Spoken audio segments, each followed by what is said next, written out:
طاہر بھائی، آپ خاموشی کے متعلق ایک کہانی سنا رہے تھے، تو پھر کیا بنا اس کہانی کا؟ میں آپ کو خاموشی کے متعلق ایک بڑی ہی دلچسپ کہانی سناتا ہوں۔ ہوا یوں کہ ہزاروں سال پہلے تب نظام بالکل الگ ہوا کرتا تھا۔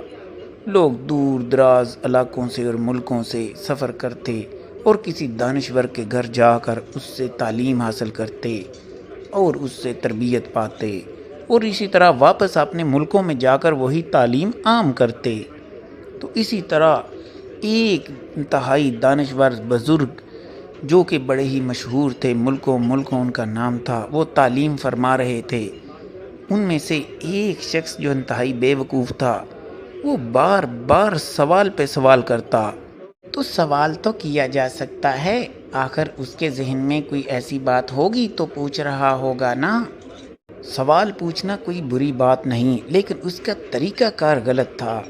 ابھی وہ تعلیم فرما رہے تھے تو درمیان میں ہی ان کو ٹوک کر اپنا سوال دہرا دیتا، کوئی بات کرنا شروع کر دیتا۔ تو انہوں نے روکا کہ مجھے اپنی بات مکمل کر لینے دو، اس کے بعد آپ ضرور سوال کرو۔ لیکن وہ شخص چند لمحے خاموش رہتا اور اس کے بعد پھر اس کے ذہن میں کوئی بات آتی تو پھر بول پڑتا، جس کی وجہ سے سارے دوسرے لوگ بھی متاثر ہوتے اور انہیں ناگوار محسوس ہوتا کہ استاد کی تعلیم میں خلل اندازی کر رہا ہے وہ شخص۔ وہ اس سے کافی ناگوار ہوتے۔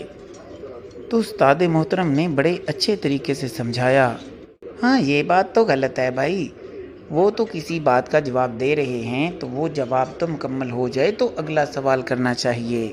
جب استاد محترم نے بار بار ایسا دیکھا تو انہوں نے اپنی تعلیم کو روک کر اسے سمجھایا اور کہا، یاد رکھو، کبھی بھی کوئی بات کر رہا ہو تو اسے ٹوکنا نہیں چاہیے، اس کے درمیان میں اپنی بات اچانک سے نہیں کر دینی چاہیے تاکہ دوسرے کی بات متاثر نہ ہو۔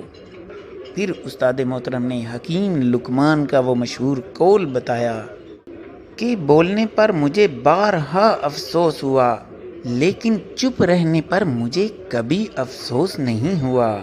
یہ قول سن کر اس آدمی کو کچھ سمجھ آئی اور اس کے بعد پھر وہ خاموشی سے بیٹھا رہا اور اپنی سوال کی باری کا انتظار کرنے لگا۔ ہاں جی بالکل، یہ تو حکیم لقمان کا قول ہے کہ مجھے بولنے پر بہت دفعہ افسوس ہوا، لیکن چپ رہنے پر تو کبھی افسوس نہیں ہوا۔ ہر وقت بولنا اور ہر جگہ بولنا بھی مناسب نہیں۔ آپ کا شکریہ، آپ نے مجھے یہ قول سمجھا دیا۔